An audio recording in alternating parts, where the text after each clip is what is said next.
ഒരുമിച്ച് പാടുക.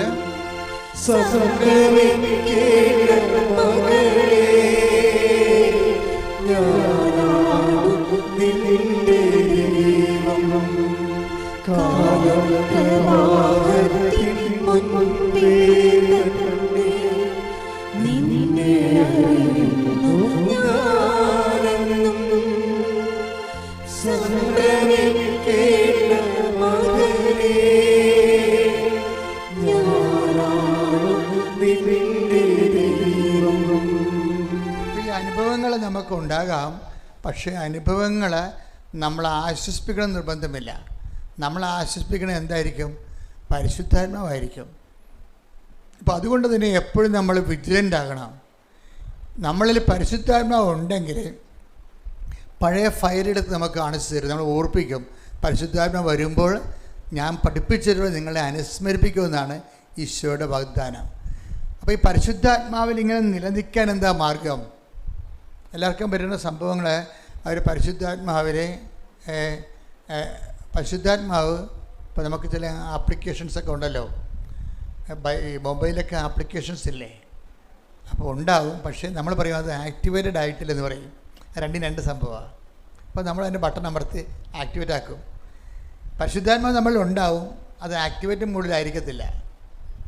ആക്ടിവേറ്റ് ചെയ്യണമെങ്കിൽ, പരിശുദ്ധാത്മാവിനെ ആക്ടിവേറ്റ് ചെയ്യണമെങ്കിൽ, പ്രവർത്തനക്ഷമമാക്കണമെങ്കിൽ പ്രഥമ നടപടി എന്താണ്? പശ്ചാത്താപമാണ് അല്ലേ? പശ്ചാത്താപം. അപ്പോൾ ഞങ്ങൾ പരിശുദ്ധാത്മാവിനെ സ്വീകരിക്കാൻ ഞങ്ങൾ എന്ത് ചെയ്യണമെന്നൊക്കെ ചോദിക്കുമ്പോൾ അതിന് സുവിശേഷത്തിലൂടെ പത്രോസ് നൽകുന്ന മറുപടി എന്താണ്? നിങ്ങൾക്ക് പശ്ചാത്താപം ഉണ്ടാകണം അല്ലേ? നടപടിയെടുത്ത് അപ്പോസ്തല പ്രവർത്തനങ്ങൾ 2:38.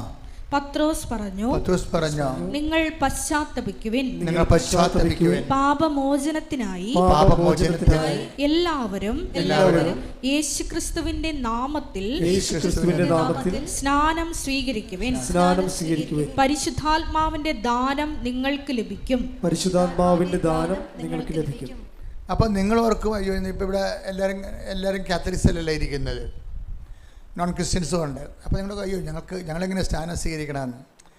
സ്നാനം പലതരം ഉണ്ടല്ലേ. വെള്ളത്തിൽ ബാപ്റ്റിസം വിത്ത് വാട്ടറുണ്ട്, പിന്നെ ബാപ്റ്റിസം ബൈ ഫെയ്ത്ത് ഉണ്ട്. എല്ലാവർക്കും സ്വീകാര്യവും ലളിതവുമായ മാർഗം എന്താണ്? Baptism by ഫെയ്ത്താണ്. യേശുക്രിസ്തുവാണ് എൻ്റെ പാപങ്ങൾക്ക് പരിഹാരം ചെയ്തതെന്ന് വിശ്വസിച്ചാൽ വിശ്വാസ സ്നാനമായി. കൈയടിച്ച് സ്തുതിക്കട്ടെ. ഹല്ലേലൂയ. ഹല്ലേലൂയ, ഹല്ലേലൂയ, ഹല്ലേലൂയ, ഹല്ലേലൂയ. മഹത്വം, ആരാധന, ഹല്ലേലൂയ. ആരാധന, മഹത്വം,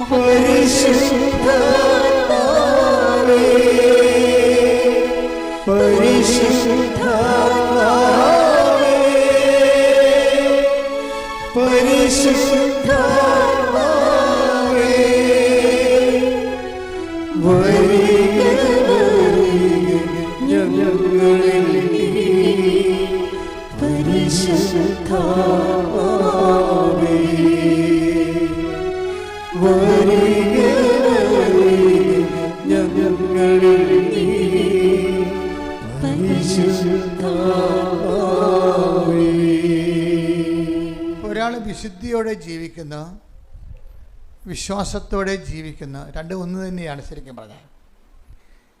വിശുദ്ധിയോടെ ജീവിക്കുന്നു എന്ന് പറയണതും വിശ്വാസത്തോടെ ജീവിക്കുന്നു എന്ന് പറയണതും ഒന്നാണ്. രണ്ടാകണമെങ്കിൽ എൻ്റെ അകത്ത് കാപട്യമുണ്ട്. പലർക്കും പറ്റുന്ന വിശ്വാസം, അതായത് ഞാൻ വിശ്വാസിയാണെന്ന് പറയുകയും ചെയ്യും, അവർക്ക് വിശുദ്ധി ഉണ്ടാകുകയും ചെയ്യത്തില്ല. അത് പക്ഷേ ഇത് രണ്ടും കൂടി സിങ്ക് ആകുമ്പോഴാണ് ശരിക്കും ഈ പവർ ആക്ടിവേറ്റ് ആകണത്. ഇപ്പോൾ യേശുക്രിസ്തുവിനെ നമുക്ക് വിശ്വസിക്കാം, കേവലമായി വിശ്വസിക്കാം, ആക്ടിവേറ്റ് ആകണമെന്ന് നിർബന്ധമില്ല. കാര്യം യേശുക്രിസ്തു എന്ന് പറയുന്നത് ഒരു വ്യക്തിയുമാണ്, അതേസമയം തന്നെ ശക്തിയുമാണ്. അത് ഇരുന്നാൽ നമുക്ക് അതുകൊണ്ട് പ്രയോജനമൊന്നുമില്ല. ഇത് ഡൈനാമിക്കായിട്ടിരിക്കണം. യേശുക്രിസ്തു ഒരേ സമയം തന്നെ വ്യക്തിയാണ്, എന്താ പറയുക, 1 Corinthians 1:24 എടുത്ത്. വിളിക്കപ്പെട്ടവർക്ക് വിളിക്കപ്പെട്ടവർക്ക് യഹൂദരോ ഗ്രീക്കുകാരോ ആകട്ടെ ക്രിസ്തു ദൈവത്തിന്റെ ശക്തിയും ദൈവത്തിന്റെ ജ്ഞാനവുമാണ്. അപ്പോൾ ഒന്ന് ചിന്തിച്ചു നോക്കി, വിളിക്കപ്പെട്ടവർക്ക് യഹൂദർക്കോ വിജാതിയർക്കോ ആരായാലും കുഴപ്പമില്ല. അതായത് വിളിക്കപ്പെട്ടതെന്ന് വെച്ച് കഴിഞ്ഞാൽ വിശ്വാസത്താൽ ആകർഷിക്കപ്പെട്ട ആൾക്കാരെയാണ് ഈ വിളിക്കപ്പെട്ടതെന്ന് പറയുന്നത്. അല്ലാതെ ദൈവം ഇങ്ങനെ ഓട്ടോറിക്ഷ മേക്കും കെട്ടി വിളിച്ചുകൊണ്ട് നടക്കുകയല്ലേ. വിശ്വാസത്താൽ ആകർഷിക്കപ്പെടുന്നവരാണ് ആരാണ്? വിളിക്കപ്പെടുന്നവർ. അപ്പം വിളിക്കപ്പെട്ടവർക്ക് ആരാണ്? യേശു ക്രിസ്തു ആരാണ്? ദൈവത്തിൻ്റെ ജ്ഞാനവും ദൈവത്തിൻ്റെ ശക്തിയുമാണ്. അപ്പോൾ ദൈവത്തിൻ്റെ ശക്തി എന്ന് പറയുമ്പോൾ എന്താണ്? ദൈവത്തിൻ്റെ പവറാണ്. ഇപ്പോൾ എപ്പോഴും നമ്മൾ ശ്രദ്ധിക്കേണ്ടത് 2 തരത്തിലാണ് ദൈവത്തെ നമുക്ക് അനുഭവവേദ്യമാകണത്. ഒന്ന് വ്യക്തിയായിട്ടും രണ്ടാമത്തത് ശക്തിയായിട്ടും. ഒന്ന് വ്യക്തിയായിട്ടും രണ്ടാമത്തത് ശക്തിയായിട്ടും. ഇപ്പോൾ ചില സമയത്ത് വ്യക്തിയും ശക്തിയും ഒരുമിച്ച് വരും. ഇപ്പോൾ ചില സമയത്ത് നമ്മൾ പരിശുദ്ധാത്മാവിനെക്കുറിച്ച് ഈ പ്രസംഗങ്ങളുണ്ട്. വെച്ച് കഴിഞ്ഞാൽ പരിശുദ്ധാത്മാവിനെ നിങ്ങൾ വേദനിപ്പിക്കരുതെന്ന് പറയത്തില്ലേ? എഫേസോസ് 4:30 രക്ഷയുടെ ദിനത്തിനു വേണ്ടി. എഫേസോസ് 4:30 ലേഖനമാണ് കേട്ടോ, പൗലോസ് അപ്പോസ്തലന്റെ. രക്ഷയുടെ ദിനത്തിനു വേണ്ടി നിങ്ങളെ മുദ്രിതരാക്കിയ ദൈവത്തിന്റെ പരിശുദ്ധാത്മാവിനെ വേദനിപ്പിക്കരുത്. കണ്ടല്ലേ, വേദനിപ്പിക്കണ ഒരു വ്യക്തി ആയാലല്ലേ വേദനിപ്പിക്കാൻ പറ്റത്തുള്ളൂ, ഇല്ലേ? ഇപ്പം ദൈവം വ്യക്തിയാണ് ശരിക്കും. ഇപ്പോൾ വ്യക്തിയായിട്ട് ഇങ്ങനെ അതേസമയത്ത് അതാണ് വേദനിപ്പിക്കുന്നത് പറയണത്. എപ്പോഴാണ് വേദനിച്ച് പരിശുദ്ധാത്മാവിനെതിരായിട്ടുള്ള പാപങ്ങളിലേക്കൊക്കെ നമ്മൾ വീഴുമ്പോഴാണ് പരിശുദ്ധാത്മാവ് വേദനിക്കുകയും, വേദനിച്ച് കഴിഞ്ഞാൽ പിന്നെ സംഭവിക്കണത് എന്താണ്? നിർവീര്യമായി പോകും, പവർ പോകും. ഡീപ്പ് പവർ എന്ന് പറഞ്ഞില്ലേ, പവർ പോകും. 1 തെസ്സലോനിക്കർ 5:19 ആത്മാവിനെ നിങ്ങൾ നിർവീര്യമാക്കരുത്. അവിടെ എന്താ പറയണത്? നിർവീര്യം ആക്കരുത്, ഡീപ്പ് പവർ ചെയ്യരുതെന്ന്. അതായത് ആത്മാവ് ശക്തിയായത് കൊണ്ടാണ് നിങ്ങൾ ഡീപ്പ് പവർ ചെയ്യരുതെന്ന് പറയണത്, നിർവീര്യമാക്കരുത്. അപ്പം ദൈവകൽപ്പനകൾക്കെതിരെ, അപ്പം ഡീപ്പ് പവർ ചെയ്യാതിരിക്കാൻ വേണ്ടി, പവർ മെയിൻറ്റെയിൻ ചെയ്യാൻ വേണ്ടിയാണ് ഈ ഉടമ്പടിയിലേക്ക് വരണത് നമ്മൾ. മനസ്സിലായില്ലേ? ആ ദൈവമായിട്ടുള്ള സ്നേഹം നിലനിൽക്കാൻ വേണ്ടി എപ്പോഴും ഈശോ പറയും, നിങ്ങൾ എൻ്റെ സ്നേഹത്തിൽ നിലനിൽക്കുവേ. സുഗ്ര ഹല്ലേലൂയ ഹല്ലേലൂയ ഹല്ലേലൂയ ഹല്ലേലൂയ ഹല്ലേലൂയ യേശുവേ നന്ദി. ഹല്ലേലൂയ ഹല്ലേലൂയ ഹല്ലേലൂയ ഹല്ലേലൂയ ഹല്ലേലൂയ ഹല്ലേലൂയ ഹല്ലേലൂയ.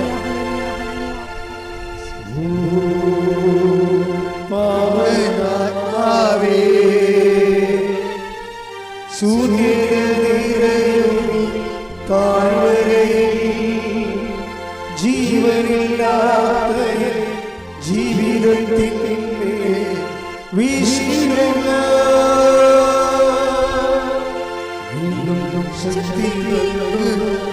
വീണ്ടും ശക്തിയേകുക പാവനാത്മാവേ നീ എന്നിൽ നിറയുക. ഒരുമിച്ച് പാടാം, എല്ലാവർക്കും പാടാം, കൈയടിച്ചിട്ട് പാടാം. പാവനാത്മാവേ ശൂന്യതയിലും താഴ്വരയിൽ ജീവനില്ലാത്ത ജീവിതത്തിന്റെ വീശിടുക വീണ്ടും ജീവനേകുക വീണ്ടും ശക്തിയേകുക പാവനാത്മാവേ നീ എന്നിൽ നിറയുക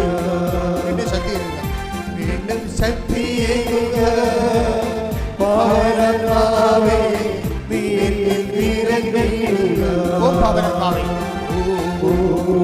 പാവനാത്മാവേ ശൂന്യതയിലും താഴ്വരയിൽ ജീവനില്ലാത്ത ജീവിതത്തിന്റെ വീശിടുക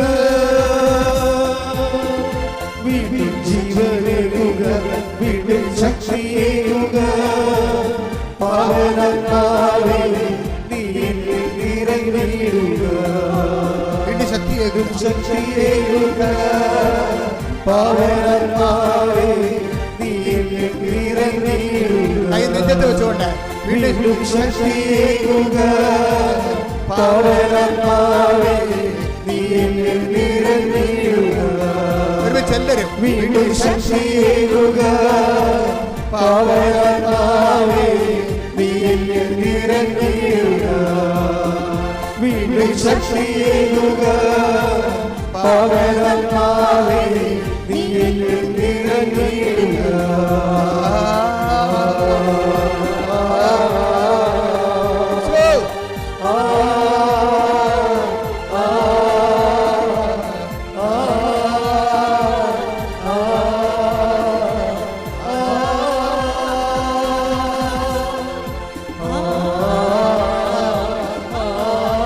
ഭാഷാവരം ശ്രദ്ധിക്കട്ടെ, ഭാഷാവരം ശ്രദ്ധിക്കട്ടെ, ഭാഷാവരത്തെ ശ്രദ്ധിക്കട്ടെ. ഹല്ലേലൂയ, ഹല്ലേലൂയ. വീണ്ടും ശക്തിയേകുക, വീണ്ടും ശക്തിയേകുക. കർത്താവേ, സ്വർഗ്ഗം തുറക്കണമേ, സ്വർഗ്ഗം തുറക്കണമേ, കർത്താവേ, സ്വർഗ്ഗം തുറക്കണമേ. നിന്റെ വിശുദ്ധ പൗരോഹിത്യത്തെ മഹത്വപ്പെടുത്തണമേ, സഭയുടെ സാന്നിധ്യത്തെ പ്രകടമാക്കണമേ. അടിക്കാറ്റുപോലെ, അടിപ്പിഴൽ പോലെ, അതുപോലെ ദൈവികമായ ശക്തിയാൽ അഭിഷേകം ചെയ്യണമേ. മാറിയ രോഗങ്ങള്, തീരാവേദനകള്, ജീവിത ദുരിതങ്ങള്, ജീവിത ഭാരങ്ങള് യേശുവിന്റെ നാമത്തില്, യേശുവിന്റെ നാമത്തില്, യേശുവിന്റെ നാമത്തില് വിട്ടുമാറട്ടെ, വിട്ടൊഴിയട്ടെ, വിട്ടൊഴിയട്ടെ. ശ്രുതിക്കട്ടെ, ശ്രുതിക്കട്ടെ, ശ്രുതിക്കട്ടെ. വീണ്ടും ശക്തിയേകുക പവനാത്മാവേ നീ എന്നിൽ നിറഞ്ഞിടുക. വീണ്ടും ശക്തിയേകുക പവനാത്മാവേ നീ എന്നിൽ നിറഞ്ഞിടുക. വീണ്ടും ശക്തിയേകുക പവനാത്മാവേ നീ എന്നിൽ നിറഞ്ഞിടുക. എന്നിൽ നിറഞ്ഞിടുക. Praise the Lord. Praise the Lord. പരിശുദ്ധ പരമദിവ്യകാരുണ്യത്തിന്, നേരവും ആരാധനയും സ്തുതിയും പുകഴ്ചയും പരിശുദ്ധ ഉണ്ടായിരിക്കട്ടെ. പരമദിവ്യകാരുണ്യത്തിന്. നേരവും ആരാധനയും സ്തുതിയും പുകഴ്ചയും ഉണ്ടായിരിക്കട്ടെ. എൻ്റെ പ്രിയപ്പെട്ടവരെ, നമ്മൾ വിശ്വാസത്താൽ കർത്താവിൻ്റെ തിരുസന്നിധിയിലേക്ക് ആകർഷിക്കപ്പെട്ട് കഴിഞ്ഞാൽ നമുക്ക് സംഭവിക്കുന്ന വിഷയങ്ങളെക്കുറിച്ചാണ് ഇപ്പോൾ പരിശുദ്ധാത്മാവ് വെളിപ്പെടുത്തുന്നത്. ഒന്നെന്താണ്? ദൈവം അടിസ്ഥാനപരമായിട്ട് ആരാണ്? ഒരു വ്യക്തിയാണ്. അതേസമയം തന്നെ ദൈവം സാരൂപ്യത്തിൽ വ്യക്തിയും സാരാംശത്തിൽ ശക്തിയുമാണ്. ഈ ശക്തി നമ്മളിലേക്ക്, നമ്മളെ സ്നേഹത്തിൽ നിലനിന്ന് കഴിയുമ്പോൾ ശക്തി ആവഹിക്കാൻ തുടങ്ങും. ഇതാണ് എൻ്റെ ഒരു പ്രോസസ്സിങ് എന്ന പ്രക്രിയ എന്ന് പറഞ്ഞാൽ. അതുകൊണ്ട് ഈശോ എപ്പോഴും പറയും, നിങ്ങൾ എൻ്റെ സ്നേഹത്തിൽ നിലനിൽക്കുവിൻ, നിങ്ങൾ എൻ്റെ കൽപ്പനകൾ പാലിച്ചാൽ എൻ്റെ സ്നേഹത്തെ ശ്രദ്ധിക്കട്ടെ. ഹല്ലേലൂയ. യോഹന്നാൻ 15:9-10 തിരുവചനങ്ങൾ. യോഹന്നാൻ 15-ാം അധ്യായം 9-10 തിരുവചനങ്ങൾ. പിതാവ് എന്നെ സ്നേഹിച്ചതുപോലെ, പറഞ്ഞേ, പിതാവിനെ സ്നേഹിച്ചതുപോലെ ഞാനും നിങ്ങളെ സ്നേഹിച്ചു. നിങ്ങൾ എന്റെ സ്നേഹത്തിൽ നിലനിൽക്കുവിൻ.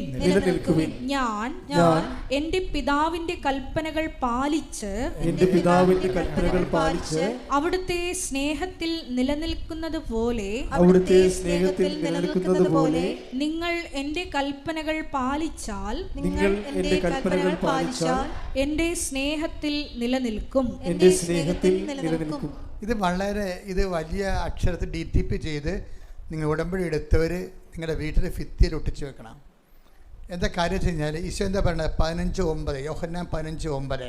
അതായത് ഈ സ്നേഹത്തിൽ നിലനിൽക്കാനുള്ള, ഈ സ്നേഹത്തിൽ നിലനിൽക്കുമ്പോഴാണ് എന്ത് സംഭവിക്കുന്നത്? നമ്മളെ ശക്തിയിലും നിലനിൽക്കാം. ഇതാണ് ഒരുമിച്ച് പോണ കാര്യങ്ങളാണത്. ഇപ്പോൾ നമ്മൾ 2 Corinthians 12:9 യേശുക്രിസ്തുവിൻ്റെ ശക്തി എന്നിലേക്ക് ആവസിക്കാൻ വേണ്ടി ഞാൻ എൻ്റെ ബലഹീനതയെ ഓർത്തുകൊണ്ട് സ്തുതിക്കുമെന്ന് പറയട്ടെ. ഇവിടെ സ്തുതിക്കട്ടെ. ഹല്ലേലൂയ. 2 Corinthians 12:9 ക്രിസ്തുവിന്റെ ശക്തി, പറഞ്ഞേ, ക്രിസ്തുവിന്റെ ശക്തി എന്റെ മേൽ ആവസിക്കേണ്ടതിന് ഞാൻ പൂർവാധികം സന്തോഷത്തോടെ എന്റെ ബലഹീനതയെ കുറിച്ച് പ്രശംസിക്കും. ഇത് വളരെ ശ്രദ്ധയോടെയാണ് ഈ വാചകം കേൾക്കേണ്ടത്. എന്താ കാര്യം? എന്നിട്ട് പറഞ്ഞ 2 Corinthians 12:9 എന്താ പറഞ്ഞത്? ക്രിസ്തുവിന്റെ ശക്തി എന്നിലേക്ക് ആവസിക്കുന്നതിനായി. അപ്പോഴേ ക്രിസ്തുവിൻ്റെ നമ്മൾ കണ്ടത് എന്താണ്? അതായത് ദൈവം ഒരു വ്യക്തിയുമാണ്, അതേസമയം തന്നെ ശക്തിയുമാണ്. ഇനി വ്യക്തിയുമായിട്ട് നമുക്കുണ്ടാകുന്ന പ്രശ്നം എന്താണ്? ഈശോ പറയും, നിങ്ങൾ എൻ്റെ സ്നേഹത്തിൽ നിലനിൽക്കുവേൻ, അല്ലേ? എങ്ങനെയാണ് സ്നേഹത്തിൽ നിലനിൽക്കുന്നത്? ഉടമ്പടി പ്രകാരമേ സ്നേഹത്തിൽ നിലനിൽക്കാൻ പറ്റത്തുള്ളൂ. പറഞ്ഞ മനസ്സിലായില്ലേ? വളരെ ശ്രദ്ധിക്കണം. ഒരു വ്യക്തിക്ക് ഉടമ്പടി പ്രകാരം മാത്രമേ ദൈവത്തിൻ്റെ സ്നേഹത്തിൽ നിലനിൽക്കാൻ പറ്റത്തുള്ളൂ. അല്ല പ്രാർത്ഥനാ പ്രകാരം മാത്രം പറ്റത്തില്ല, നോമിനൽ ഫെയ്ത്തായിട്ട് പറ്റത്തില്ല, ഒരു കേവല വിശ്വാസിയായിട്ട് പറ്റത്തില്ല, ജ്ഞാനസ്നാനം ചെയ്തുകൊണ്ട് മാത്രം പറ്റത്തില്ല. എന്താ കാര്യം? ഞാൻ എൻ്റെ പിതാവിൻ്റെ കൽപ്പനകൾ പാലിച്ച്, പറഞ്ഞേ, ഞാൻ എൻ്റെ പിതാവിൻ്റെ കൽപ്പനകൾ പാലിച്ച്. അപ്പോൾ ഉടമ്പടിയിലാണ്, ഈശോ ഉടമ്പടിയിലാണ്. മനസ്സിലായില്ലേ? ഞാൻ ആ 15:9 നോക്കുമ്പോൾ നമുക്ക് മനസ്സിലാകും ഈശോ ഉടമ്പടിയിലാണ്. എന്താ പറഞ്ഞിരിക്കുന്നത്? ഞാൻ എൻ്റെ പിതാവിൻ്റെ കൽപ്പനകൾ പാലിച്ച്, പറഞ്ഞേ, ഞാൻ എൻ്റെ പിതാവിന്റെ കൽപ്പനകൾ പാലിച്ച് അവിടുത്തെ സ്നേഹത്തിൽ നിലനിൽക്കുന്നത് പോലെ എൻ്റെ കൽപ്പനകൾ പാലിച്ചാൽ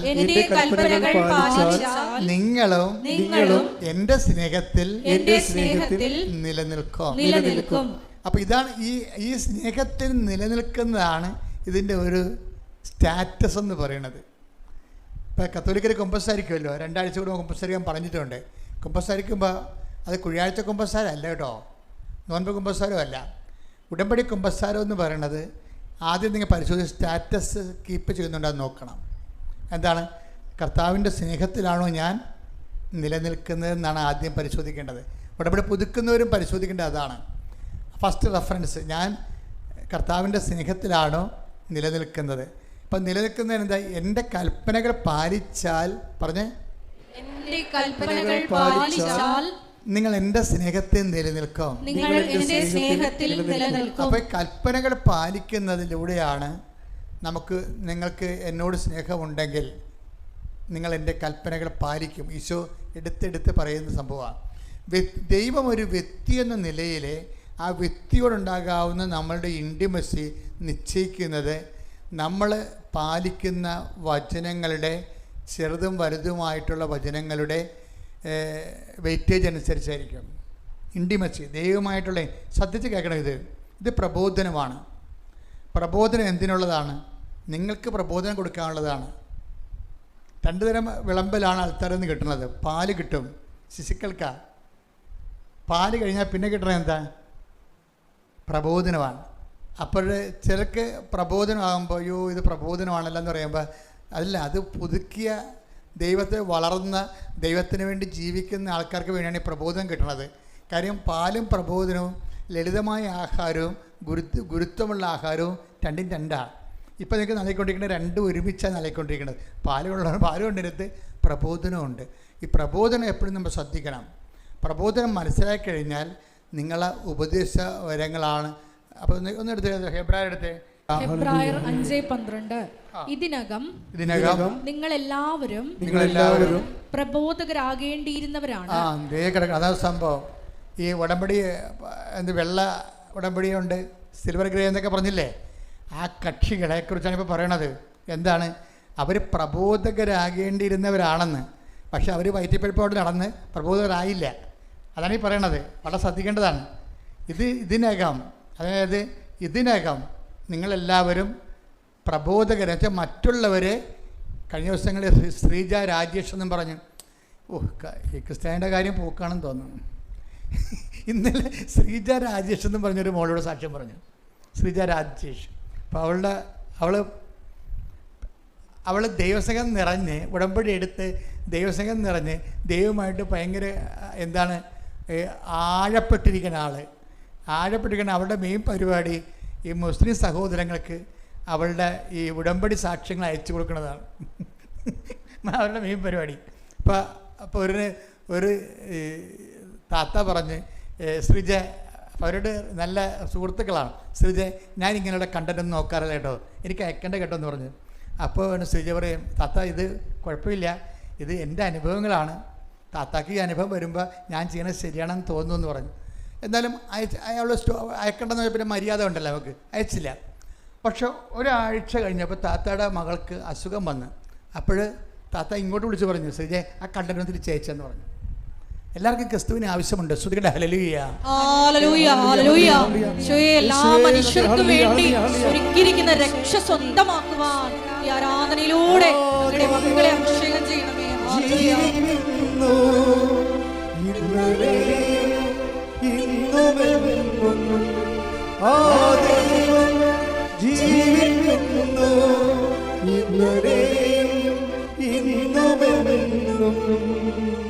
പരിശുദ്ധ പരമ ദിവ്യകാരുണ്യത്തിന് ആരാധനയും സ്തുതിയും പുകഴ്ചയും ഉണ്ടായിരിക്കട്ടെ. അപ്പോഴേ ശ്രീജയെ സംബന്ധിച്ചിടത്തോളം വളരെ എന്താണ് വെച്ചിരിക്കുന്നത് ഇടിക്കണ പോലെയാണ് അനുഗ്രഹങ്ങൾ.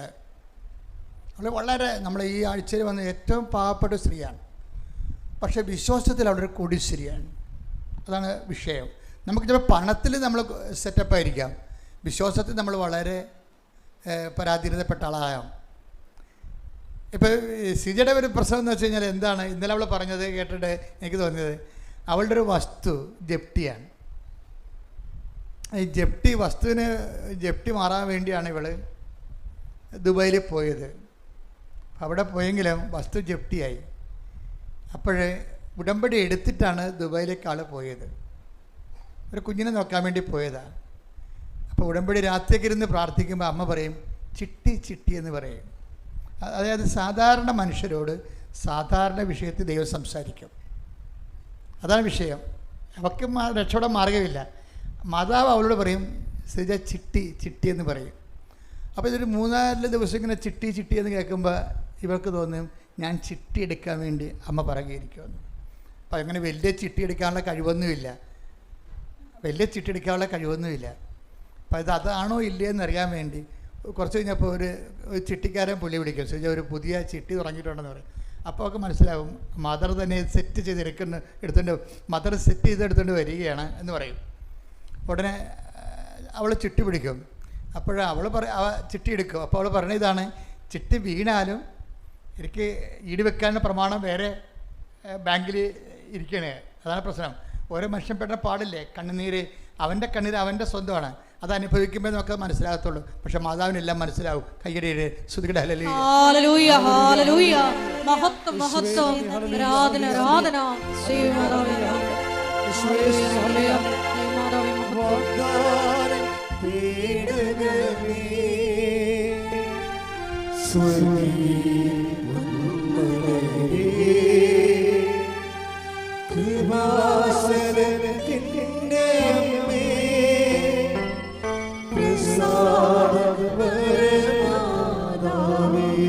വാഗ്ദാനപ്പെടുകവേ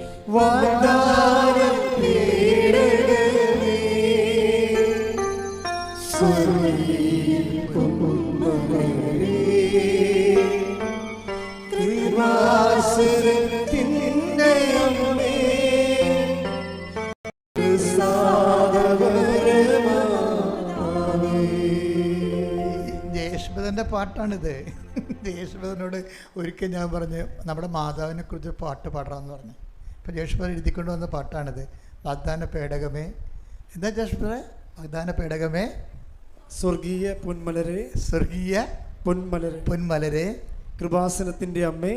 കൃപാസനത്തിൻ്റെ അമ്മയെന്ന് കേട്ടപ്പോൾ എൻ്റെ നെറ്റി ചുളിഞ്ഞായിരുന്നു അന്ന്. ഞാൻ പറഞ്ഞില്ല. ഞാൻ ഇപ്പം നിങ്ങളിങ്ങനെ ഓരോ ധ്യാനഗ്രന്ഥക്കാരും ഓരോ അമ്മയും കൊണ്ട് പൊക്കിക്കൊണ്ട് നടക്കണം എൻ്റെ ഉദ്ദേശം. ഞാൻ എൻ്റെ ഉള്ളിൽ തന്നെ എപ്പോഴും ഒരു യുക്തിവാദി ജീവിച്ചിരിപ്പുണ്ട്. അത് കാരണം ഇങ്ങനെയൊക്കെ കേൾക്കുമ്പോൾ എനിക്ക് അത്ര ഇഷ്ടപ്പെടത്തില്ല. കാര്യം അങ്ങനെ നമ്മളെ കൃപാസനത്തിൻ്റെ അമ്മ, സഭയുടെ മാതാവ് എന്ന് പറഞ്ഞാൽ പോരെ. പക്ഷേ ആ പാട്ട് ക്ലിക്കായി, അഭിഷേകമായി. എൻ്റെ കൃപാസനത്തിൻ്റെ അമ്മയെന്ന് ഇപ്പം എനിക്ക് കുറച്ച് അന്നെനിക്ക് മനസ്സിലായില്ലെങ്കിലും ഇന്നെനിക്ക് മനസ്സിലാകുന്നുണ്ട്. എന്താ കാര്യം, കൃപാസനത്തിൻ്റെ അമ്മയെന്ന് പറയുന്ന ശ്രീജയുടെ ചിട്ടിയൊക്കെ എടുക്കും. മനസ്സിലായില്ലേ? അതാണ് പ്രശ്നം. കൃപാസനത്തിൻ്റെ അമ്മയെന്ന് പറയുമ്പോൾ ശ്രീജയുടെ ചിട്ടിപ്രസംഗം ചിട്ടിപ്രസംഗം അവൾ രക്ഷപ്പെടാൻ എന്താ മാർഗം അത് എടുക്കും. ശ്രുതികട ഹല്ലേലൂയ. ഹല്ലേലൂയ, ഹല്ലേലൂയ, ഹല്ലേലൂയ. കൂടെ നിൽക്കുന്ന കൃപാസന അമ്മയെ നന്ദി പറയുന്നു. ഹല്ലേലൂയ.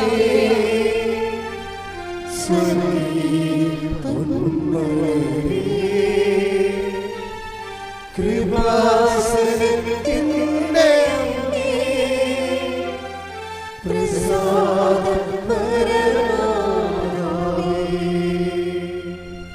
പരമദിവ്യകാരുണ്യത്തിന് ആരാധനയും സ്തുതിയും പുകഴ്ചയും ഉണ്ടായിരിക്കട്ടെ. പിന്നെ ആ ചിട്ടിക്കാരൻ വിളിച്ച് പറഞ്ഞ ശരി 2 ചിട്ടി തുടങ്ങിയിട്ടുണ്ട് പുതുതായിട്ട്, നീ വേണേൽ 1 ചിട്ടി കൂടി എടുക്കാൻ പറഞ്ഞു. അപ്പം അതിനും കൂടി 5000 രൂപയാണ് എൻ്റെ ഗഡുക്കൾ വരുന്നത്. ഇവൾ 5000 അടച്ചു. ഇപ്പോൾ ഒരു ദിവസം ഒരു മാസം 10000 രൂപ 2 ചിട്ടിക്ക് അടക്കണം. വേറെ കടങ്ങളൊക്കെ ഉണ്ട്, അതിനോട് ചിട്ടിയും കൂടി ചെയ്താൽ പിന്നെ അറ്റപ്പറ്റ നിൽക്കുകയുള്ളൂ. അപ്പം അങ്ങനെ ഒരു ബാലൻസിലാണ് പോണത്. നൂലുമേലുള്ള നൂലുമേൽ കൂടിയുള്ള നൂൽപ്പാലത്തിൽ കൂടിയുള്ള ജീവിതമാണ് ഇങ്ങനെ പോണത്. അപ്പോൾ അമ്മയോട് അവൾ പറയും, എൻ്റെ ജപ്തിയാണ് പറമ്പിന്, അതിൻ്റെ സമയം കഴിയാൻ പോകുന്നു, ചിട്ടിയുടെ ദിവസമായി വരുന്നു. അമ്മ ഈ ചിട്ടിക്ക് എന്നെ സഹായിച്ചാൽ മാത്രമേ ഈ ജപ്തിയിൽ നിൻ്റെ പ്രമാണം രക്ഷപ്പെടുത്താൻ പറ്റത്തുള്ളൂ. ഇതൊക്കെ പറഞ്ഞാൽ അമ്മയ്ക്ക് പെട്ടെന്ന് മനസ്സിലാകും. അതാണ് മനസ്സിലായത്. ഇപ്പം നിങ്ങൾ ഇപ്പോൾ ബുദ്ധിയുള്ളവരൊക്കെ പറയും, ഓ ഇങ്ങനെയൊക്കെയാണ് മാതാവിനോട് പ്രാർത്ഥിക്കണം. ശ്രീജ അങ്ങനെയാണ് പ്രാർത്ഥിച്ചത്. കാര്യം അവളുടെ പ്രശ്നം അതാ. അവളെന്താ പറയണത്, അവളുടെ ബാങ്കിൽ അവളുടെ പ്രമാണം ജപ്തിയിലാണ്. അതിനൊരു ഡേറ്റ് ഉണ്ട് ജപ്തിക്ക്. ആ ഡേറ്റിന് മുമ്പ് ചിട്ടി വീഴണം. ചിട്ടി ഒന്നേ ഇറക്കിയിട്ടുള്ളൂ. ആ ചിട്ടി വീഴാൻ വേണ്ടിയാണ് ഇവൾ പറയണത്. ആ ചിട്ടിയിൽ 60 പേരുണ്ട്, കുറിയിടുകയാണ്. ആ ചിട്ടിക്ക് 60 ആൾക്കാർ ചേർന്നിട്ടുണ്ട് അതിൻ്റെ അകത്ത്. അപ്പോൾ ഇവിടെ രാത്രി ഇരുന്ന് അമ്മയോട് പറയും, അമ്മേ 60 പേരുണ്ട്, ചോദിക്കണമെന്നും പറയണ്ട, വേറെ മാർഗ്ഗമില്ലല്ലോ. അമ്മ ഇവിടുന്ന് അവൾ പറയുന്നുണ്ട്, ഈ ചില്ലും പൊട്ടിച്ച് അമ്മ പോകണം. ആ പ്രാർത്ഥന അത്രയേ ഉള്ളൂ, സിമ്പിളാണ് ആ പ്രാർത്ഥന. നമുക്കത് പറയുമ്പോൾ അയ്യോ ഇങ്ങനെയൊക്കെയാണ് പ്രാർത്ഥിക്കണം. അവളുടെ അവസ്ഥയാണ്, അമ്മ ചില്ലും പൊട്ടിച്ച് അമ്മ പോകണം. അമ്മ ചെന്നിട്ട് എൻ്റെ പേര് തന്നെ എടുത്ത് എനിക്ക് തന്നെ, എന്നാലും നിക്കക്കള്ളിയുള്ളെന്ന് പറയും. പിറ്റേ ദിവസം ചിട്ടി എടുക്കുമ്പോൾ 1ാമത്തെ ചിട്ടി കുറി വീണ ശ്രീജയുടെ പേരാ. അപ്പം അതാണ് എന്നുവെച്ചാൽ അവളുടെ കണ്ണുനീര് ഒപ്പണമെങ്കിൽ അതേ മാത്രമേ നടപടിക്രമമുള്ളൂ. വേറെ താത്വിക പ്രബോധനം നടത്തിയിട്ട് കാര്യമില്ല. താത്വിക പ്രബോധനം അല്ല നടത്തേണ്ടത്. അവിടെ വിഷയം വിശക്കുന്നവന് അവിടെ വേറെ ചോറിനെക്കുറിച്ച് നമ്മൾ ഒരു എസ് എഴുതി കൊടുത്തിട്ട് കാര്യമില്ല. ചോറ് വിളമ്പി കൊടുക്കണം. വിശപ്പിനെക്കുറിച്ചുള്ള അനാറ്റമിക്കൽ ബയോളജിക്കൽ ഡേറ്റ കൊടുത്തിട്ട് കാര്യമില്ല. എന്താണ് വിശപ്പ്? അത് വേണേൽ പറയാം, അതൊരു തോന്നലാണ് എന്ന് പറയും. നല്ല കാര്യമുണ്ട്. അവർ ചോറ് കൊടുക്കണം പദ്ധത്തില്. അതാണ് കൃപാസനത്തിൻ്റെ അമ്മ. ശ്രുതിക്കട്ടെ ഹല്ലേലൂയ.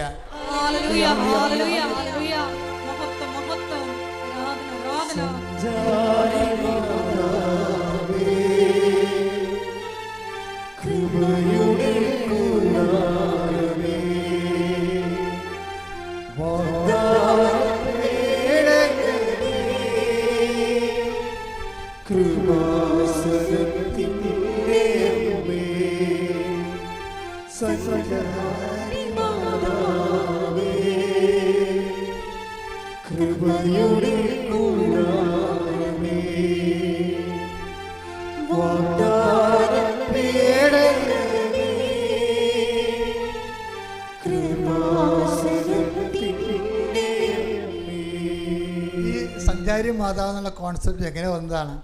എല്ലാത്തിനും ബിബ്ലിക്കലായിട്ടുള്ള ഒരു എന്താണ് ഫൗണ്ടേഷൻ ഉണ്ടാവും. പക്ഷേ ആൾക്കാരുടെ അനുഭവ തലങ്ങളിൽ നിന്ന് അവരിടുന്ന പേരുകളാണ് ഇതൊക്കെ.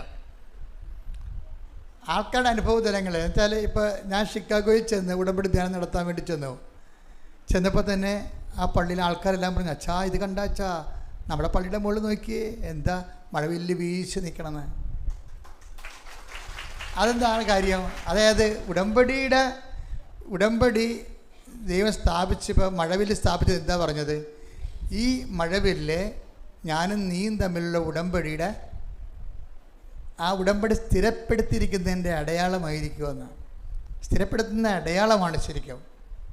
ഇങ്ങനെ ഞാൻ മാത്രമല്ല, ജനങ്ങൾ മാത്രമല്ല, ആ 3 ദിവസം ആ മഴവില്ല് അവിടെ നിൽക്കുക ശരിക്കും. എന്നുവെച്ചാൽ ഉടമ്പടിയിൽ ഇപ്പോൾ ഇന്നലെ തൊട്ട് തുടങ്ങിയ സാക്ഷ്യങ്ങൾ, ഷിക്കാഗോയിൽ നടന്ന ഉടമ്പടിയുടെ സാക്ഷ്യങ്ങൾ ഇന്നലെ തൊട്ട് ഇവിടെ വന്ന് പറയാൻ തുടങ്ങിയിട്ടുണ്ട്. 2 ആഴ്ച ആയുള്ള ഷിക്കാഗോയിൽ ഉടമ്പടി എടുത്തിട്ട് ഞാൻ ഇങ്ങോട്ട് പോകുന്നത്. പുറകെ സാക്ഷ്യം വരുന്നുണ്ട്. അതിൻ്റെ കാരണം എന്ന് വെച്ച് കഴിഞ്ഞാൽ സഞ്ചാരി മാതാവാണ്. അമ്മ എവിടെയും എത്തി. അതുകൊണ്ടാണ് ഈ പ്രസൻസ് എപ്പോഴും പ്രോബ്ലം നമ്മൾ ശ്രദ്ധിക്കണം.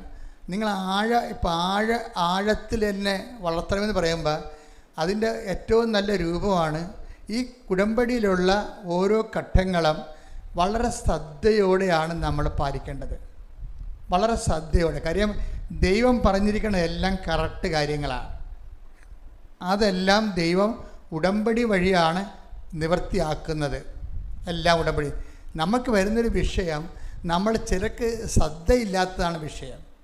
ആ ഉടമ്പടി വിഷയം നിങ്ങൾ ചെയ്യുന്നുണ്ടാകാം, നിങ്ങൾ യാന്ത്രികമായിട്ട് ചെയ്യുന്നുണ്ടാകും. ഇപ്പം യാന്ത്രികമായിട്ട് ഇപ്പം നമ്മുടെ ഒരു വീട്ടിലൊരാളെ നിർത്തിക്കഴിഞ്ഞാൽ ഇപ്പം നമ്മൾ ഇപ്പം പൈസ ഉള്ളവരൊക്കെ കുഞ്ഞുങ്ങളെ നോക്കാൻ വേണ്ടി ഒരാളെ നിർത്തുന്നത്, അവർക്ക് ജോലിക്ക് പോകണം, അതുകൊണ്ട് ഒരാളെ നിർത്തത്തില്ലേ? അല്ല, അവരെന്നെ ഹോം നേഴ്സൊക്കെ പാസ്സായിട്ടുള്ളവരും അത് നേഴ്സിംഗ് അസിസ്റ്റൻ്റ് പാസ്സായിട്ടുള്ളവരൊക്കെ ആണ് ഈ ഇങ്ങനെയുള്ള ജോലിക്ക് പോയി കുഞ്ഞുങ്ങളെ നോക്കണത്.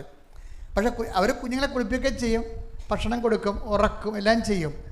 പക്ഷേ അമ്മ നോക്കണ പോലെ വരുമോ? അതാണ് വരത്തില്ലെന്നുള്ളതാണ് നമ്മുടെ ഒരു ധാരണ. അത് രണ്ട് വിഷയമാണ്. ഇതുപോലെ തന്നെ ഉടമ്പടി നമുക്ക് മെക്കാനിക്കലായിട്ടും ചെയ്യാം, കൂലിക്ക് ചെയ്യാം.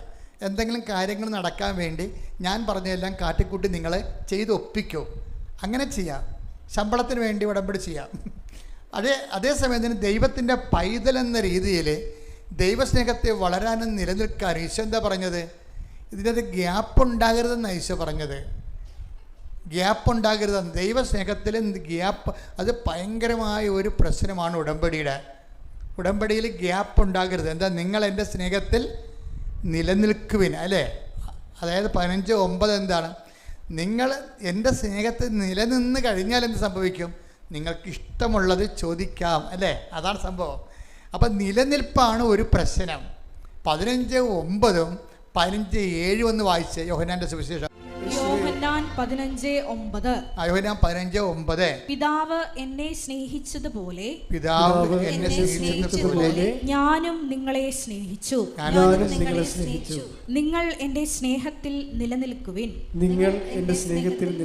യോഹന്നാൻ 15:7. യോഹന്നാൻ 15:7. നിങ്ങൾ എന്നിൽ വസിക്കുകയും എന്റെ വാക്കുകൾ നിങ്ങളിൽ നിലനിൽക്കുകയും ചെയ്യുന്നെങ്കിൽ ഇഷ്ടമുള്ളത് ചോദിച്ചു കൊള്ളുക, നിങ്ങൾക്ക് ലഭിക്കും. അപ്പം ഇവിടെ വരുന്നവർ ശ്രദ്ധിക്കേണ്ട ഒരു വിഷയം എന്ന് വെച്ച് കഴിഞ്ഞാൽ, ചിലർ എങ്കിലും അവർ പറയും ഉടമ്പടി അത് 90 ദിവസത്തെ കാര്യമല്ലേ എന്ന് പറയും. 90 ദിവസത്തെ കാര്യമല്ലേ? അപ്പോൾ അത് കഴിഞ്ഞാൽ നിങ്ങൾ എന്ത് ചെയ്യും? നിങ്ങൾ ലോകത്തന്മാരായിട്ട് ജീവിക്കുമോ? അപ്പോൾ അതിന് ഗ്യാപ്പായില്ലേ? അപ്പോൾ 90 ദിവസത്തെ കാര്യമല്ലേ എന്ന് ദൈവത്തോട് പറയരുത് നിങ്ങളൊരിക്കലും. മനസ്സിലായില്ലേ? 90 ദൈവവും നമ്മളും തമ്മിലുള്ള ബന്ധം ഒരു ഷോർട്ട് ടൈം ബിസിനസ് അല്ല. ദൈവം തമ്മിൽ കർത്താവ് ഒന്ന് പ്രാർത്ഥിച്ച്, കർത്താവ് ദൈവമേ, നിന്റെ സ്നേഹത്തിൽ നിലനിൽക്കുവാൻ എനിക്ക് പ്രത്യേക ദൈവസ്നേഹത്തിന്റെ അഭിഷേകം നൽകണമേ. ശ്രുതിക്കട്ടെ ഹല്ലേലൂയ.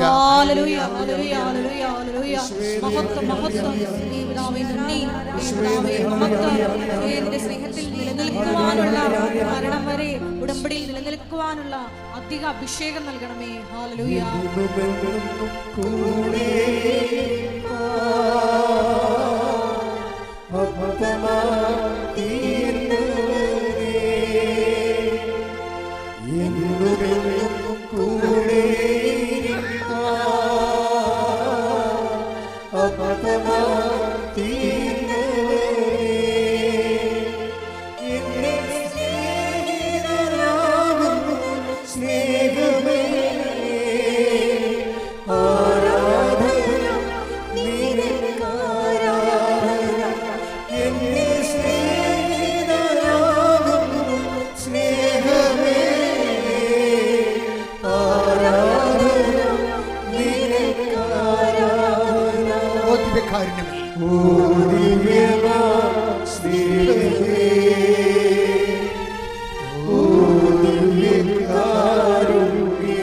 സ്നേഹത്തോടെ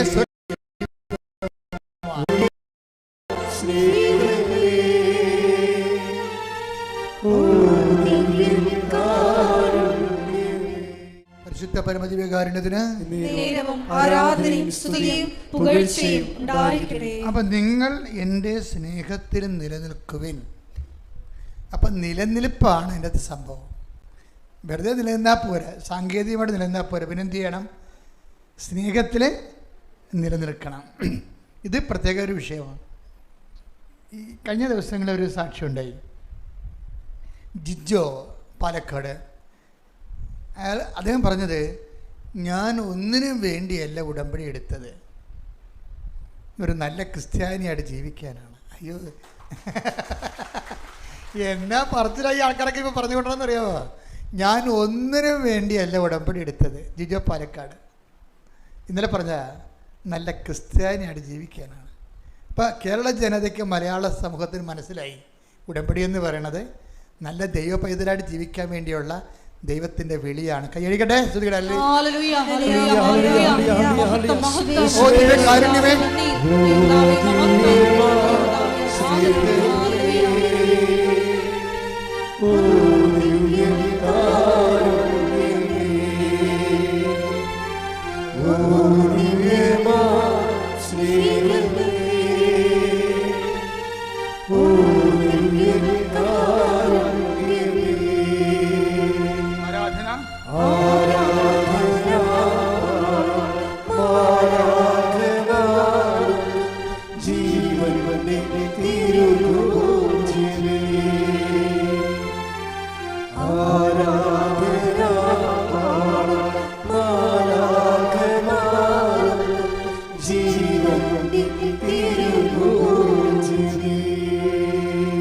പിന്നെ പുള്ളി ദൈവത്തോട് പറഞ്ഞൊരു കാര്യമാണ്, എനിക്ക് ഇവിടെ കയറി നിന്ന് ജനങ്ങളുടെ മുമ്പിൽ ദൈവത്തെ മഹത്വപ്പെടുത്താൻ നീ എനിക്കൊരു അവസരം തരണം. അത് മനസ്സിലായില്ല. അത് തിരിച്ചിട്ടിരിക്കുകയാണ്. ചില പറയും എനിക്ക് ജോലി വേണം, വീട് വേണം, വഴി വേണം, അഡ്മിഷൻ വേണമെന്നല്ലേ പറയണത്. അത് ശരിക്കും പറഞ്ഞാൽ അതിൻ്റെ തന്നെ വേറൊരു അത് നമുക്ക് പ്രാധാന്യം കൊടുക്കുന്ന രീതിയിലുള്ളൊരു സെറ്റിൽമെൻറ്റാണ്. ജിജോ ഇത് സെറ്റ് ചെയ്തിരിക്കണം എന്താണെന്ന് വെച്ച് കഴിഞ്ഞാൽ, എനിക്ക് ഇവിടെ കയറി നിന്ന് 10 മനുഷ്യരുടെ മുമ്പിൽ നീ ചെയ്ത കാര്യങ്ങൾ പറഞ്ഞ് നിന്നെ മഹത്വപ്പെടുത്താൻ എനിക്കൊരവസരം തരണം. കാര്യം വല്ല സാക്ഷ്യങ്ങളും പറഞ്ഞാൽ ഇവിടെ കയറ്റി പറയിപ്പിക്കത്തില്ലല്ലോ. ഞങ്ങൾക്ക് ബോധ്യം വന്നാൽ ഇവിടെ പറഞ്ഞ എല്ലാ സാക്ഷ്യവും ഞാൻ അംഗീകരിക്കത്തില്ല. എന്താ കാര്യം? അത് ഉടമ്പടി അവർ ഇപ്പോൾ തൽക്കാലം കേട്ട് കഴിയുമ്പോൾ ഒരു ഒക്കെ അടിക്കുന്ന സാധനമാണ്. അതിനകത്ത് വിശ്വാസമുണ്ട്, ദൈവസ്നേഹമുണ്ട്, ഉടമ്പടിയുണ്ട്, അവൻ പറയണ പോലെ ചെയ്തിട്ടുണ്ട്, ദൈവത്തിൻ്റെ ഇടപെടണമെന്ന് പറയുമ്പോൾ അവരവിടുന്ന് കൺകറൻ്റായിട്ട് പറയും. പക്ഷേ ഞാനൊരു സാക്ഷ്യം തിരഞ്ഞെടുക്കുമ്പോൾ എനിക്കിതെല്ലാം ഞാൻ ചോദിക്കും. ഈ സാക്ഷ്യത്തിൻ്റെ അകത്ത് മെഡിക്കൽ ഗ്രൗണ്ട് ഇല്ലേ? മെഡിക്കൽ ഗ്രൗണ്ട് ഉണ്ടെങ്കിൽ നമ്മൾ പറയേണ്ട ആവശ്യമില്ലല്ലോ. അത് മെഡിസിൻ്റെ ടെക്നിക്കൽ സയൻറ്റിഫിക് ആയിട്ടുള്ള പ്രൂവ് കിട്ടിയിട്ടല്ലേ അത് നമ്മളോട് ബന്ധമില്ല. അതിന് അത് ദൈവത്തിൻ്റെ തന്നെ വേറൊരു ദാനം, ഡോക്ടർമാരിലൂടെ കിട്ടണതാണത്. നമുക്കിവിടെ കിട്ടേണ്ടത് ഉടമ്പടി മാത്രമായിരിക്കണം അതിൻ്റെ പ്രധാനപ്പെട്ട കാരണം. അപ്പം അങ്ങനെ ജിജോയ്ക്ക് 2-3 സാക്ഷ്യങ്ങൾ കിട്ടിയപ്പോൾ ജിജോയുടെ സാക്ഷ്യത്തിൽ കൺകറൻ്റ് കിട്ടി. അപ്പോൾ ജിജോ പറഞ്ഞതെന്താണെന്ന് വെച്ച് കഴിഞ്ഞാൽ, ഞാൻ എപ്പോഴാണ് എൻ്റെ തടസ്സങ്ങളും കടങ്ങളൊക്കെ മാറി എൻ്റെ ജീവിതം സെറ്റ് ചെയ്യാൻ തുടങ്ങി എപ്പോഴാണെന്ന് അറിയാവോ? അത് ഞാൻ പത്രം കൊടുക്കാൻ തുടങ്ങിയപ്പോഴാണെന്ന്. അതാണ് വിഷയം. എന്നിട്ട് ഈ കക്ഷി പത്രം കൊടുക്കണ 1-2 അല്ല, ഒരു മാസം വന്നിട്ട് 10 കെട്ട് പത്രം 3 പ്രാവശ്യമായിട്ടും അതായത് 10 കെട്ട് പത്രം 3 പ്രാവശ്യം വാങ്ങിച്ചിട്ടുണ്ട്. എന്നിട്ട് രാത്രി വരെ കൊണ്ടു നടന്ന് കർത്താവിൻ്റെ വേല ചെയ്യാൻ പറഞ്ഞ് കർത്താവ് സുവിശേഷത്തെക്കുറിച്ച് പറഞ്ഞു, ദൈവത്തെക്കുറിച്ച് പറഞ്ഞു, സഭയെക്കുറിച്ച് പറഞ്ഞു, അനുഭവങ്ങൾ പറഞ്ഞു, കൈമാറി കൊടുക്കുകയാണ്.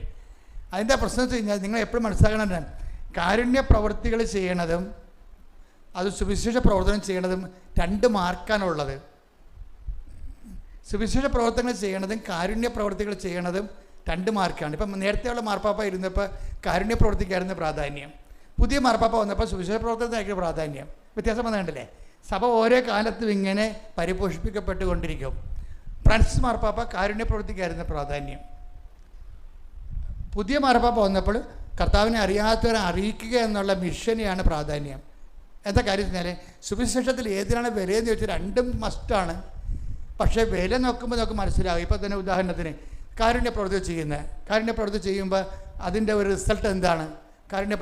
ഉദാഹരണത്തിന് മത്തായിയുടെ സുവിശേഷം 25:34 എടുത്ത് ശ്രുതികടെ ഹല്ലേലൂയ.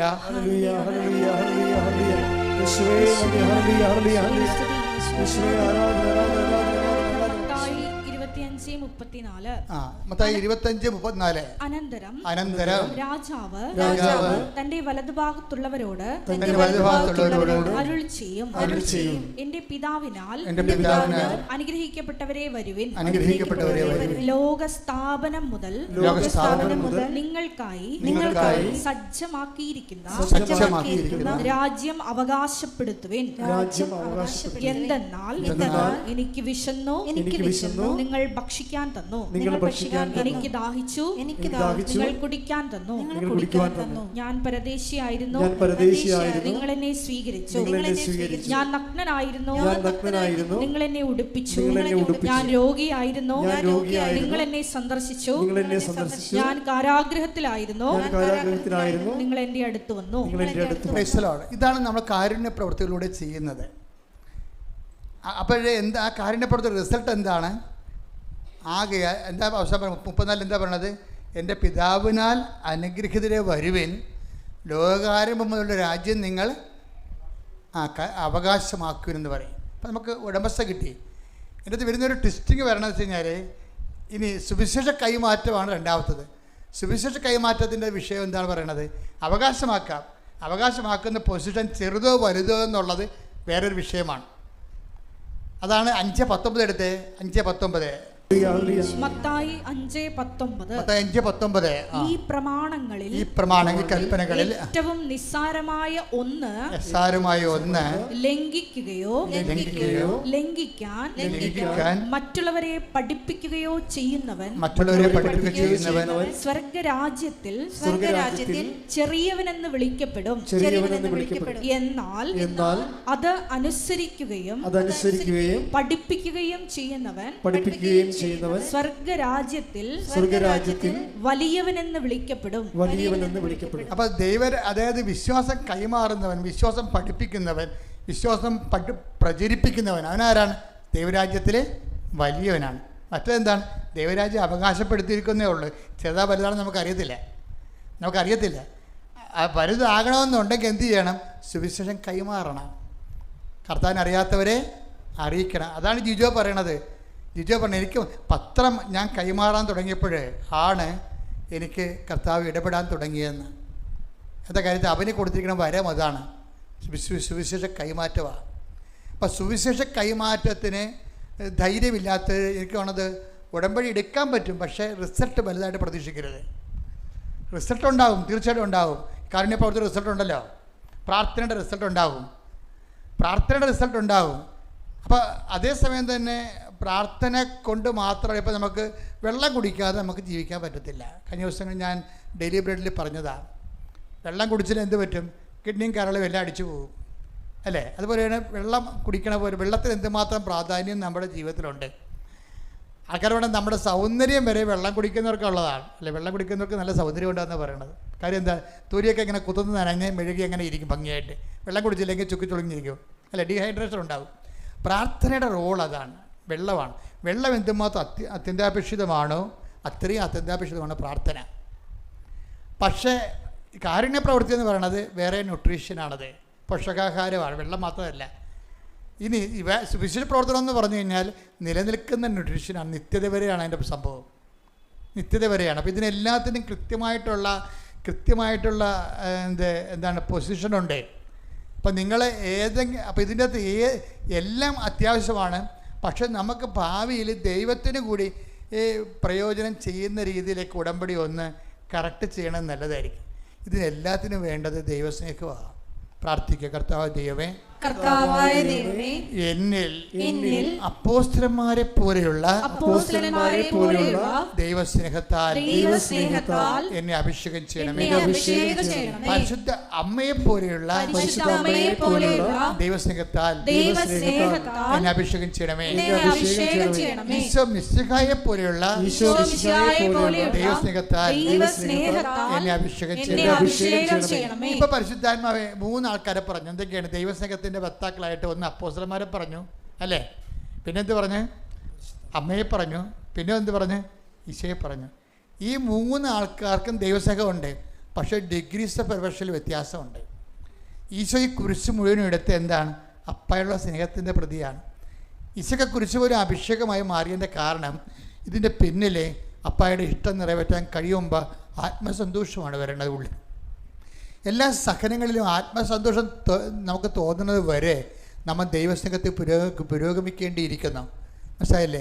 എല്ലാ സഹനങ്ങളിലും ആത്മസന്തോഷം തോന്നുന്നത് വരെ നമ്മൾ ദൈവസ്നേഹത്തിൽ പുരോഗമിക്കേണ്ടിയിരിക്കുന്നു. ശ്രദ്ധിക്കട്ടെ. ഹല്ലേലൂയ, ഹല്ലേലൂയ, ഹല്ലേലൂയ, ഹല്ലേലൂയ.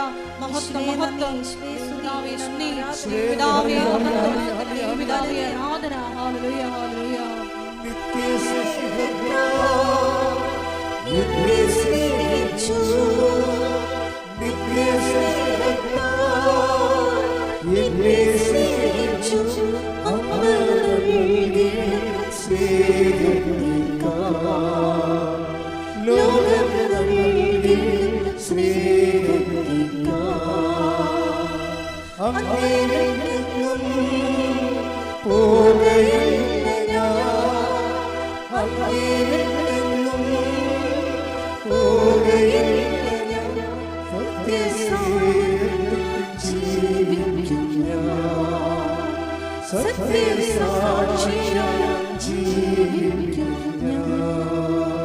പരിശുദ്ധ പരമ ദിവ്യകാരുണ്യത്തിന് ആരാധനയും സ്തുതിയും പുകഴ്ചയും ഉണ്ടായിരിക്കട്ടെ. നമ്മൾ 89-ാം സങ്കീർത്തനത്തിൽ പറയണത് എൻ്റെ തിരഞ്ഞെടുക്കപ്പെട്ടവനുമായി ഞാനൊരു ഉടമ്പടി ചെയ്യുമെന്നാണ്. അപ്പോൾ നമുക്ക് ഉടമ്പടി ചെയ്തിട്ടുള്ള ആൾക്കാർ എപ്പോഴും ഓർത്തേക്കണം, ദൈവം നിങ്ങളെ തിരഞ്ഞെടുത്തത് കൊണ്ടാണ് നിങ്ങൾക്ക് ഉടമ്പടി ചെയ്യാൻ വേണ്ടി സാധിക്കണത്. അപ്പോൾ അതുകൊണ്ട് തന്നെ കുറച്ച് സന്തോഷം ഉണ്ടാകുകയും ചെയ്യണം, കുറച്ച് സീരിയസും ആകണം. എന്താണ്? ദൈവം എന്നെ തിരഞ്ഞെടുത്ത കൊണ്ടാണ് എനിക്ക് ഉടമ്പടി ചെയ്യാൻ കഴിയണത്. അപ്പോൾ എന്തു ചെയ്യും? ഇപ്പോൾ ഈശോ പറഞ്ഞിട്ടുണ്ട്, നിങ്ങൾ എന്നെ തിരഞ്ഞെടുക്കുകയല്ല, ഞാൻ നിങ്ങളെ.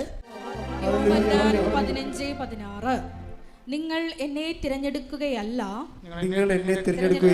ഞാൻ നിങ്ങളെ തിരഞ്ഞെടുക്കുകയാണ് ചെയ്തത്. നിങ്ങൾ പോയി ഫലം പുറപ്പെടുവിക്കുന്നതിനും നിങ്ങളുടെ ഫലം നിലനിൽക്കുന്നതിനും വേണ്ടി ഞാൻ നിങ്ങളെ നിയോഗിച്ചിരിക്കുന്നു. അപ്പോൾ 89-ാം സങ്കീർത്തനത്തിൽ പറയുന്ന എൻ്റെ തിരഞ്ഞെടുക്കപ്പെട്ടവരുമായിട്ടാണ് ഞാൻ ഉടമ്പടി ചെയ്യുന്നത് എന്ന് പറയുമ്പോൾ 15-16 എന്താ പറയണത്? നിങ്ങൾ എന്നെ തിരഞ്ഞെടുക്കുകയല്ല, ഞാൻ നിങ്ങളെ. അപ്പോൾ ഉടമ്പടി ചെയ്യാൻ വേണ്ടി നിങ്ങൾ വന്നില്ലേ? നിങ്ങൾ ആര് തിരഞ്ഞെടുത്തതാണ്? ദൈവം തിരഞ്ഞെടുത്താണ്. ദൈവ വിളി എന്ന് പറയണത്. ശ്രുതിക്കട്ടെ. ഹല്ലേലൂയ, ഹല്ലേലൂയ, ഹല്ലേലൂയ, ഹല്ലേലൂയ. ഉടമ്പടി എന്ന വലിയ പ്രാർത്ഥനാ പദ്ധതിയിലേക്ക് നേരിട്ട് ഞങ്ങളെ വിളിച്ചു ചേർത്തതിന്, തിരഞ്ഞെടുത്തതിന് നന്ദി പറയുന്നു. ഹല്ലേലൂയ.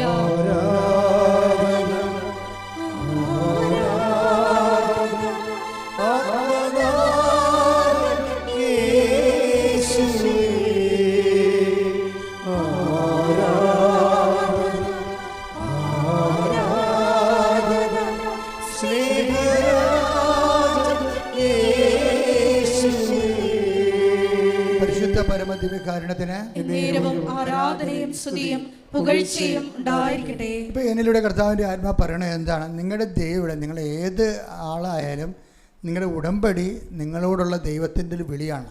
ഉടമ്പടി ദൈവ വിളിയാണ്. അതുകൊണ്ട് തന്നെ ആ ദൈവ വിളി എന്ന് പറയുമ്പോൾ അതിനോട് നമുക്ക് കാണിക്കേണ്ട ആദ്യം എന്താണ്? വിശ്വസ്തതയാണ്, അല്ലേ? ഉടമ്പടി ജീവിക്കണത്. ഹബക്കൂക്കിലൊരു വചനമുണ്ട്, ഹബക്കൂക്ക് 2:4. ഹൃദയ പരമാർത്ഥതയില്ലാത്തവൻ പരാജയപ്പെടും. എന്തെന്നാൽ നീതിമാൻ തന്റെ വിശ്വസ്തത മൂലം ജീവിക്കും. ഇതാ വിഷയം. അതായത് ഉടമ്പടി ദൈവത്തിൻ്റെ വിളിയാണ്. അത് ദൈവം നമ്മളെ തിരഞ്ഞെടുത്തതാണ്. ഇതിൽ സ്നേഹത്തിൽ നിലനിൽക്കാനാണ് പറഞ്ഞതെങ്കിൽ അത് നിലനിൽക്കുന്നത് വിശ്വസ്തതയിലൂടെയാണ്. മനസ്സിലായില്ലേ? വിശ്വസ്തതയില്ലാത്തവരെന്താണ്? ഹൃദയപരമാർത്ഥതയില്ലാത്തവരെന്നാണ് കണ്ടുകയാണത്. നിങ്ങൾക്ക് ഉടമ്പടിയിൽ ലാഗിങ് വരുന്നുണ്ടെങ്കിൽ അതിൻ്റെ അർത്ഥം അതൊന്ന് വായിച്ചേ. ഹബക്കൂക്ക് 2:4 വായിച്ചേ. ഹൃദയ പരമാർത്ഥതയില്ലാത്തവൻ പരാജയപ്പെടും. ഉടമ്പടി പരാജയപ്പെടുന്നതിൻ്റെ കാരണം ഈ ഹൃദയപരമാർത്ഥത ഇല്ലായ്മയാണ്. ആത്മാർത്ഥ ഇല്ലായ്മ. ഹൃദയപരമാർത്ഥം എന്ന് പറയുമ്പോൾ ആത്മാർത്ഥ എന്നല്ല എൻ്റെ അർത്ഥം. ആത്മാർത്ഥയില്ല എന്നുവെച്ചാൽ നിങ്ങൾക്ക് അതിൻ്റെ അകത്തൊരു ഉഴപ്പും അതിൻ്റെ അകത്ത് ഒരു ദൈവസഹ ഇല്ലായ്മയും പിന്നെ കാട്ടിക്കുടി ഉണ്ടാക്കുകയും മാറ്റി വെക്കുകയും അതിനോട് പ്രതിബദ്ധതയില്ലാതെ ഉത്തരവാദിത്വം ഇല്ലാതെയൊക്കെ ഉഴപ്പിക്കൊണ്ട് ചെയ്യുമ്പോഴാണ് ഹൃദയപരമാർത്ഥത ഇല്ലാത്തവനും സംഭവിക്കും, പരാജയപ്പെടും. നിങ്ങൾ ഉടമ്പടി വിഹിതമായിട്ട് എപ്പോഴും ഇപ്പോൾ കത്തോലിക്കർക്ക് മാത്രമേ കുമ്പസാരിക്കാൻ പറ്റത്തുള്ളൂ, ഓർത്തഡോക്സുകാരും കുമ്പസാരിക്കും. മറ്റുള്ളവരെന്ത് ചെയ്യും? മറ്റുള്ളവരെ അനുതാപിക്കണം ഈ വിഷയത്തെക്കുറിച്ച്. എന്നുവെച്ചാൽ ദൈവത്തോട് ഖേദവും ദുഃഖവും രേഖപ്പെടുത്തണം. അപ്പോൾ ദൈവത്തോടും ഖേദവും ദുഃഖവും രേഖപ്പെടുത്താൻ നമുക്ക്.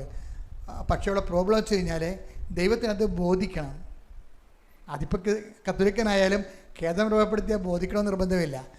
ദൈവത്തിന് നിങ്ങളുടെ അനുതാപം ബോധിക്കണമെന്നുണ്ടെങ്കിൽ അത് പിന്നെ റിപ്പീറ്റ് ചെയ്യരുത്. അതാണ് എൻ്റെ വിഷയം.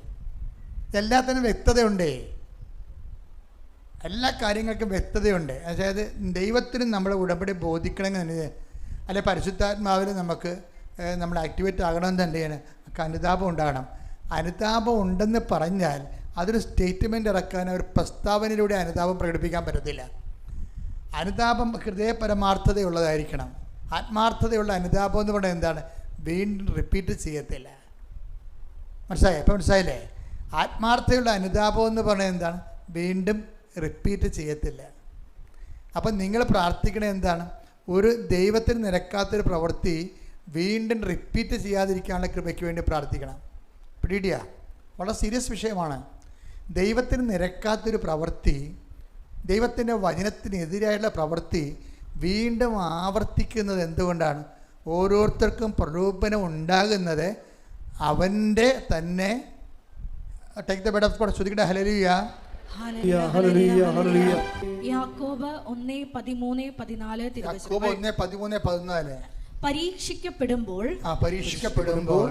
താൻ ദൈവത്താലാണ് പരീക്ഷിക്കപ്പെടുന്നത് എന്ന് ഒരുവനും പറയാതിരിക്കട്ടെ.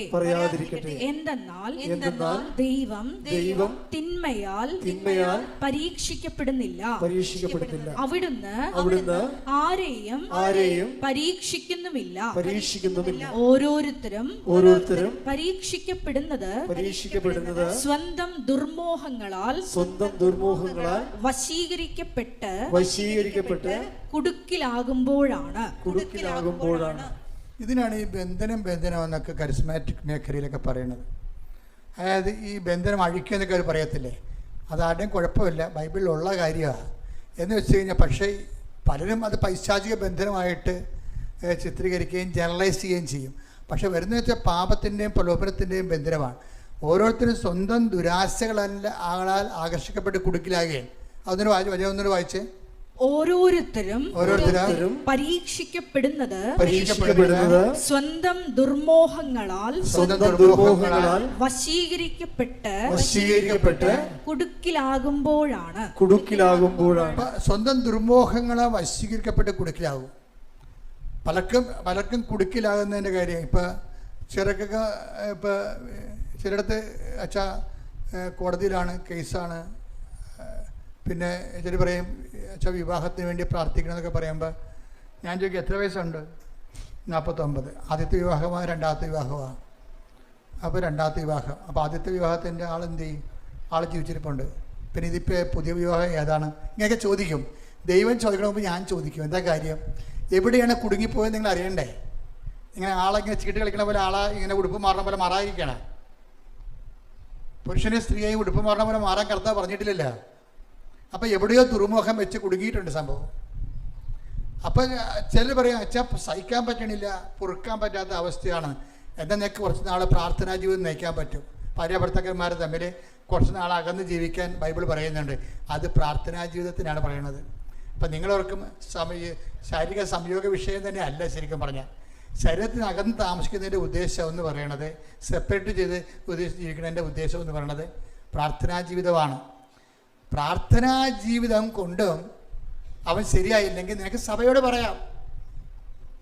സഭയാണ് പിന്നെ തീരുമാനിക്കുന്നത് കർത്താവ് യോജിപ്പിച്ചതാണ് അല്ലേ, അതിൻ്റെ കണ്ടീഷൻസ് ഉണ്ടോ ഇല്ലേ. അപ്പോൾ സഭ കൂടി നിനക്ക് അത് കൺഗ്രസ് തന്നാൽ പിന്നെ നമ്മൾ ഫ്രീ ആയി. എന്താ കാര്യം? നമുക്കിവിടെ 10-50 കൊല്ലം ജീവിച്ചാൽ പോരല്ലോ. ഞാൻ നിത്യതയെക്കുറിച്ച് പറയുമ്പോൾ നിങ്ങളവർക്ക് ഈ അച്ഛൻ എന്താണ് എപ്പോഴും നിത്യതയെക്കുറിച്ച് പറയുന്നത്? ജീവിതമല്ലേ പ്രശ്നം. കഴിഞ്ഞ പ്രാവശ്യം എന്താ പറഞ്ഞത്? നിത്യജീവിതം തുടങ്ങണത് ഇവിടുന്ന് തന്നെ തുടങ്ങുകയാണെന്ന് പറഞ്ഞില്ലേ? അതിൻ്റെ കാര്യം എന്ന് വെച്ച് കഴിഞ്ഞാൽ ഇവിടെ തുടങ്ങാത്തൊരു ജീവിതം നമുക്കില്ല. ഇവിടെ നിത്യജീവിതം തുടങ്ങിയ ആൾക്കാരുടെ കണ്ടിന്യൂഷനാണ് ശരീരം ആവശ്യമില്ലാത്ത ഒരു ജീവിതാവസ്ഥകളിലേക്ക് ദൈവത്തിൻ്റെ കൂടെ നമ്മൾ ജീവിക്കുന്നത്. അപ്പോൾ ഇതിനെക്കുറിച്ച് നിങ്ങൾക്ക് വ്യക്തത ഉണ്ടാകണം. അപ്പം ഞാൻ മാതാവിൻ്റെ പ്രത്യക്ഷീകരണത്തെക്കുറിച്ച് ഇടയ്ക്കിടയ്ക്ക് പറയണത് എന്തുകൊണ്ടാണ്? മാതാവിൻ്റെ പ്രത്യക്ഷീകരണം സമയഘടികാരം നെഞ്ചിൽ ചാർത്തി ദുരന്തം ഉണ്ടാകാൻ കൂടെ പ്രാർത്ഥിക്കണം നമ്മ പറഞ്ഞതിൻ്റെ പിന്നിലാണ്. അത് പ്രതിഷ്ഠിക്കപ്പെട്ടപ്പോഴും ആണ് അമ്മ അതിൻ്റെ അടുത്ത ഘടകമായിട്ട് ഉടമ്പടി തന്നിരിക്കുന്നത്. പ്രത്യക്ഷീകരണത്തിൻ്റെ അടയാളമാകാൻ വേണ്ടി ഉടമ്പടി തന്നിരിക്കുന്നത്. അപ്പോൾ എപ്പോഴും ഉടമ്പടി എടുത്തിട്ടുള്ളവരും ഉടമ്പടി ജീവിക്കുന്നവരും ശ്രദ്ധിക്കണം, ഞാൻ മാതാവിൻ്റെ പ്രത്യക്ഷീകരണത്തിൻ്റെ സാക്ഷിയാണെന്ന്. മാതാവിൻ്റെ പ്രത്യക്ഷീകരണത്തിൻ്റെ സാക്ഷി എന്ന് വെച്ച് കഴിഞ്ഞാൽ അവസാന കാലങ്ങളിലെ കളറാണ് ഈ കാണുന്നത്. കണ്ടില്ലേ? അവസാന കാലങ്ങൾ വെടിയും പുകയും കണ്ടില്ലേ, കൊടുങ്കാറ്റും എല്ലാം. നമ്മൾ എന്താ പറയുക, പ്രപഞ്ച പ്രകൃതിയുടെ മാതാവേ. ഇപ്പം നമ്മൾ എന്താ പറയുക, ഇപ്പം ഐശ്വര്യ, അതായത് ഡോക്ടർ ഐശ്വര്യ എന്ന് പറഞ്ഞൊരു മോഡി ദിവസം സാക്ഷ്യം പറഞ്ഞു. അപ്പോൾ അവർ ഡോക്ടർ ഐശ്വര്യ, അപ്പോൾ അവർ 2016 അന്നത്തെ മരിയൻ തപസ്സുദേനം കൂടിയതാണ്. അവർക്ക് അങ്ങനെ MBBS കരീബിയൻ ദ്വീപിലെ അഡ്മിഷൻ കിട്ടി. അവരങ്ങനെ പോയി അവിടെ പഠിച്ച് ഡോക്ടറായി. അപ്പോൾ കരീബിയൻ ദ്വീപിലേക്ക് ഒരു ഹരിക്കെയിൻ വന്നു. ഹരിക്കെയിൻ എന്ന് പറയുന്നത് എന്താണ്? ഈ കൊടിയ ചുഴലിക്കാറ്റ്. അപ്പം മണിക്കൂറിന് 110 കിലോമീറ്ററാണ് അതിൻ്റെ വേഗത. അപ്പം നമ്മൾ ഈ വന്ന് കെട്ടിടമൊന്നും കാണത്തില്ല, ഇങ്ങനെ നക്കി എടുത്തിട്ട് പോയി കളയും, ഒരെണ്ണം പോലും അവശേഷിക്കത്തില്ല. അപ്പം കരീബിയൻ ദ്വീപിലേക്ക് ഈ ചുഴലിക്കാറ്റ് വരുന്ന ഹരിക്കെയിൻ വരുന്നെന്ന് കേട്ടപ്പോൾ തന്നെ എല്ലാവരും, ഇപ്പോൾ ഇറാനിൽ നിന്ന് കുറേ ആൾക്കാർ നാടുവിട്ട് പോകണില്ലേ, 50% ആൾക്കാർ ഒഴിഞ്ഞു പോയി. അതുപോലെ ഹരിക്കെയിൻ ദ്വീപിൽ നിന്ന് എല്ലാവരും ഒഴിഞ്ഞു പോകും. ഒഴിഞ്ഞു പോകുമ്പോഴും ഈ ഡോക്ടർ ഐശ്വര്യ മാതാവേ, അമ്മ മാതാവേ, കൃപാസന മാതാവേ, നീ പ്രകൃതി ശക്തികളുടെ മേൽ അധികാരമുള്ള അമ്മയാണ്. അപ്പം അതുകൊണ്ട് തന്നെ എനിക്ക് ഒരിടവും പോകാനില്ല, അമ്മ ഈ ദ്വീപിലേക്ക് കൊടുങ്കാറ്റ് അയക്കരുത്, അതിനെ തിരിച്ചു കൊണ്ടുപോകണം. ഇവർ രാത്രി 2 സുഹൃത്തുക്കൾ കൂടി ആ ദ്വീപിൽ, ആ സ്ഥലത്ത് ഇവർ മാത്രമേ ഉള്ളൂ. എല്ലാവരും പോയി, രാത്രി പേടിച്ച് അറണ്ട് എല്ലാവരും പോയി. ഇവർ മാത്രം നിന്ന് ഉടമ്പടി കാശുരം പിടിച്ചുകൊണ്ട് കണ്ണീരോടെ പ്രാർത്ഥിക്കുകയാണ്. എന്താണ്? ആ പ്രകൃതി ശക്തികളുടെ മാതാവാണ്. പ്രകൃതി ശക്തികൾ, അതായത് നമ്മൾക്ക് ഈ അമ്മ ദുരന്തമുണ്ടാകുമ്പോൾ പ്രാർത്ഥിക്കണമെന്ന് പറഞ്ഞ് പ്രത്യക്ഷപ്പെട്ടതിൻ്റെ അടുത്ത മാസമാണ് സുനാമി ഉണ്ടാകുന്നത്. അപ്പോൾ അതിനു വേണ്ടി, അതുകൊണ്ട് തന്നെ പ്രകൃതി ശക്തികളും ഉണ്ടാകാൻ പോകുമ്പോഴും അതിന് എതിരെ ഉണ്ടാകുന്നതും അന്ത്യകാലത്തിൻ്റെ ആരംഭിക്കുമ്പോഴൊക്കെ എല്ലാം കൃപാസനം മാതാവിൻ്റെ പ്രത്യക്ഷീകരണം സഭ പഠിച്ചിട്ട് ഈ ഉടമ്പടി ലോകം മുഴുവനും പ്രചരിക്കപ്പെടുകയും ഉടമ്പടി ജനങ്ങളെല്ലാം ഉടമ്പടിയിലായിരിക്കുകയും ചെയ്യണം. കർത്താവിൻ്റെ അന്ത്യകാല വരവിൽ എല്ലാവരും ദൈവത്തോട് ഉടമ്പടി ജീവിതം ജീവിച്ച് വിശുദ്ധിയിലാണ്, വിശുദ്ധി നൽകുന്ന സംരക്ഷണത്തിലാണ് നമ്മൾ ദൈവത്തെ മനുഷ്യരാശി കണ്ടെത്തണതും കാണുന്ന മുഖാമുഖം ദർശിക്കണതും. അപ്പോൾ ഒരു മുഖാമുഖം ദർശിക്കുക എന്നുള്ള ഒരു വിഷയം എനിക്ക് പറയാതിരിക്കാൻ പറ്റത്തില്ല. കാര്യം നിങ്ങൾ പറയുമ്പോൾ സാധാരണ വിഷയമായിരിക്കും ഞാൻ ആദ്യം പറയണത്. പക്ഷേ ചെന്ന് എത്തണത് എവിടെയാണ്? ചില ചിട്ടിയും പട്ടിയും കൊട്ടയൊക്കെ പറയത്തുള്ളൂ ആദ്യം. പക്ഷെ ചെന്ന് എത്തണത് എവിടെയാണ് നിങ്ങൾ നോക്കണം. എവിടെയാണ്? നിത്യതയിലുമായിട്ടുള്ള ബന്ധത്തിലാണ്, നിങ്ങളെ ഊട്ടി ഉറപ്പിക്കാൻ വേണ്ടിയാണ്, നിങ്ങൾ ഗ്യാപ്പില്ലാത്ത നിങ്ങൾ എൻ്റെ സ്നേഹത്തിൽ നിലനിൽക്കുമെന്ന് പറയണത്. അപ്പം നിങ്ങളെപ്പോഴും നമ്മുടെ മുമ്പിൽ എപ്പോഴും പ്രാർത്ഥിക്കണം, കർത്താവേ എൻ്റെ ജീവിത ആവശ്യം കഴിഞ്ഞാലും അങ്ങയുടെ ഉടമ്പടി നിലനിൽക്കാൻ എന്നെ സഹായിക്കണമേ. ഇതുമാത്രം മനുഷ്യരാണെന്നറിയാമോ? ഞാൻ ഫിലാഡൽഫിയ ധ്യാനിച്ചുകൊണ്ടിരിക്കുകയാണ്. അപ്പോഴ് അമ്മ പറഞ്ഞു, അടുത്ത ധ്യാനം അഗ്നിസ്നാന ധ്യാനമാണ്, മരിയൻ അഗ്നിസ്നാന ധ്യാനമാണെന്ന് പറഞ്ഞു. ഞാൻ മറന്നുപോയപ്പോഴേ ഭയങ്കര തിരക്കായിരുന്നു. ഞാൻ എൻ്റെ ഡയറിയെക്കുറിച്ചിട്ട് മരിയൻ അഗ്നിസ്നാന ധ്യാനം എന്തിനാണ്? നിത്യ ഉടമ്പടിക്ക് അഗ്നിസ്നാന സ്നാനമെന്ന്. അതായത് നിത്യ ഉടമ്പടി, അതായത് ചില ആൾക്കാർക്ക് നിത്യമായിട്ട് ഉടമ്പടി ജീവിക്കണമെന്ന് ആഗ്രഹമുണ്ട്. ഇവിടെ തന്നെ എന്തുമാത്രം ആൾക്കാർ പറയും, ഞങ്ങൾ കുടുംബവും ഇനി നിത്യമായിട്ട് ഉടമ്പടി തന്നെ ജീവിക്കും, ഞങ്ങളുടെ ജീവിതം ഇനി ഉടമ്പടി ജീവിതമാണ്, മരണം വരെ ഞങ്ങൾ ഉടമ്പടി ജീവിക്കുന്നതൊക്കെ പറയുന്നില്ലേ. അപ്പം നിത്യ ഉടമ്പടിക്ക് മരിയൻ ഇപ്പോൾ പുതിയ നമുക്ക് കെട്ടിടങ്ങളൊക്കെ രൂപപ്പെട്ട് വരുന്നു. അപ്പോൾ നമുക്ക് താമസിച്ചുള്ള ധ്യാനം ഉണ്ടാകും. അതെന്താണ്? മരിയൻ അഗ്നിസ്നാന ധ്യാനമാണ്. എന്തിനാണ്? നിത്യ ഉടമ്പടി ജീവിക്കാൻ ആഗ്രഹിക്കുന്നവർക്ക്. അതായത് നമ്മൾക്ക് എപ്പോഴും നമ്മൾ ശ്രദ്ധിക്കേണ്ടത്, ദൈവത്തിന് നിങ്ങൾ ദൈവത്തിന് നിങ്ങളൊരു ഒരു ഒരു ഒരു മെസ്സേജ് കൊടുക്കണം. എന്താ വെച്ചാൽ, കർത്താവേ എനിക്ക് ഉടമ്പടി ജീവിക്കാൻ ആഗ്രഹമുണ്ട്, പിന്നെ അതേസമയം തന്നെ ഒത്തിരിയേറെ പലതരത്തിലുള്ള അലട്ടലുകളുമുണ്ട്. അതുകൊണ്ട് എന്നെ കർത്താവ് പറഞ്ഞ പോലെ ഇതുപോലുള്ള പ്രലോഭനങ്ങൾ ഉൾപ്പെടുത്താതെ എൻ്റെ ജീവിക്കാനുള്ള മാർഗം എനിക്ക് തന്ന് എൻ്റെ ജീവിത നിലവാരം മെച്ചപ്പെടുത്തിക്കൊണ്ട്, ജീവിത നിലവാരം മെച്ചപ്പെടുത്തുന്നത് നമുക്ക് ജീവിക്കണ്ടേ, അന്തസ്സോടെ ജീവിക്കണം. നമ്മൾ മനുഷ്യരല്ലേ. അപ്പം നമ്മൾ മൃഗങ്ങളൊന്നും അല്ലല്ലോ. നല്ല വീട് വെച്ച് കുഞ്ഞുങ്ങളൊക്കെ നല്ല നിലവാരത്തിൽ പഠിപ്പിച്ചു, നല്ല ഭക്ഷണം കഴിച്ചു, മിടുക്കനുമായി നമ്മൾ ജീവിക്കും.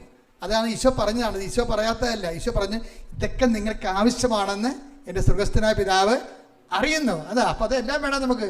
നല്ല വീട് വേണം, നല്ല ആരോഗ്യം വേണം, നല്ല സൗന്ദര്യം വേണം, നല്ല ആത്മവിശ്വാസം വേണം. നമ്മൾ ദൈവത്തിൻ്റെ പൈതലാണ് നമ്മൾ. അപ്പോൾ ഇതൊക്കെ നിങ്ങൾക്ക് ആവശ്യമാണ്.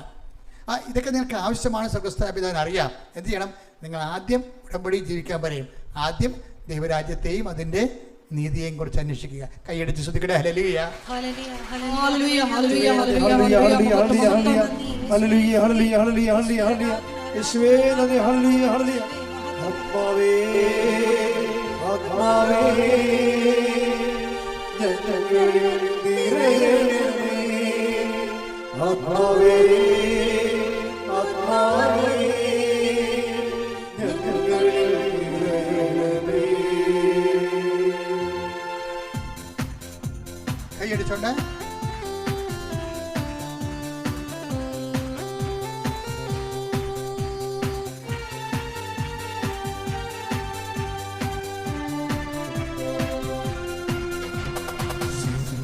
തുറന്നു നീ പരന്നിരങ്ങണമേ. പരിശുദ്ധനാമമേ, അഭിഷേകം തരണമേ. സ്വർഗ്ഗം തുറന്നു നീ പരന്നിരങ്ങണമേ. പരിശുദ്ധനാമമേ, അഭിഷേകം തരണമേ. ആത്മാവേ, ആത്മാവേ, ഞങ്ങളിൽ നിറയണമേ. ആത്മാവേ, ആത്മാവേ, ഞങ്ങളിൽ നിറയണമേ. ആത്മാവേ, ആത്മാവേ, ഞങ്ങളിൽ നിറയണമേ. ആത്മാവേ, ആത്മാവേ, ഞങ്ങളിൽ നിറയണമേ.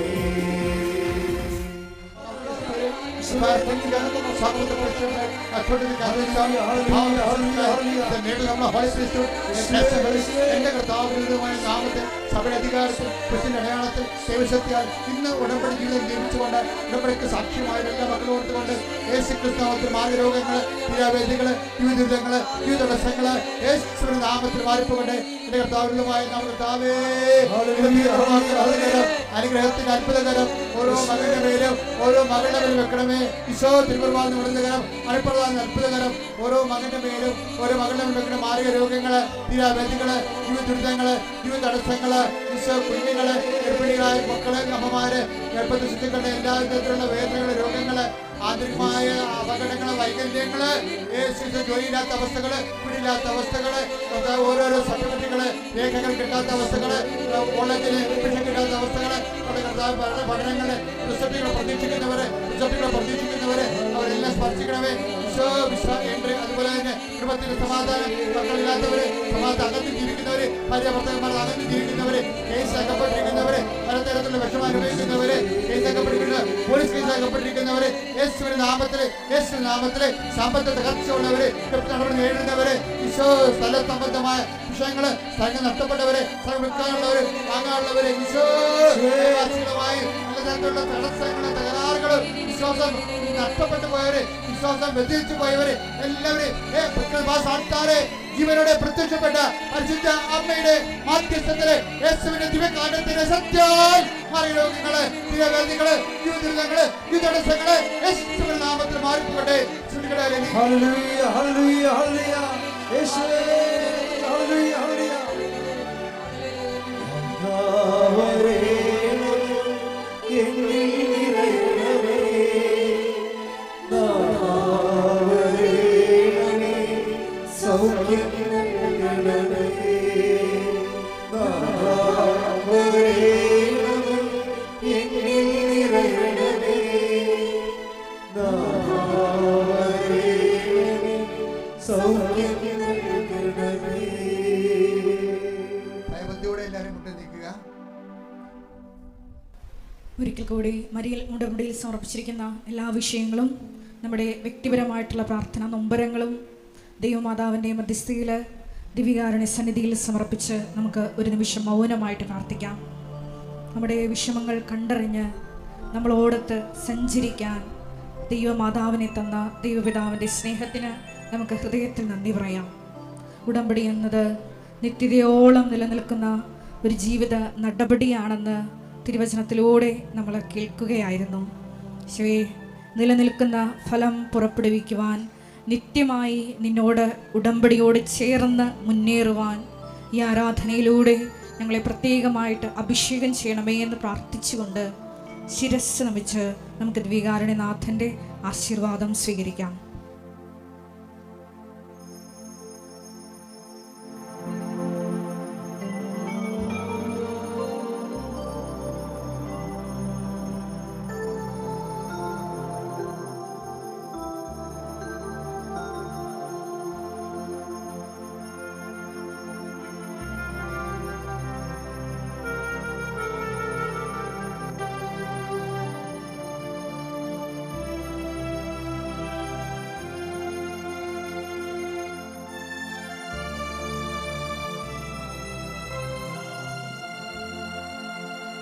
പരിശുദ്ധ പരമാ ദിവ്യകാരുണ്യമേ, ഇന്നും അങ്ങേക്ക് ആരാധന. പരിശുദ്ധ പരമാ ദിവ്യകാരുണ്യമേ, ഇന്നും അങ്ങേക്ക് ആരാധന. പരിശുദ്ധ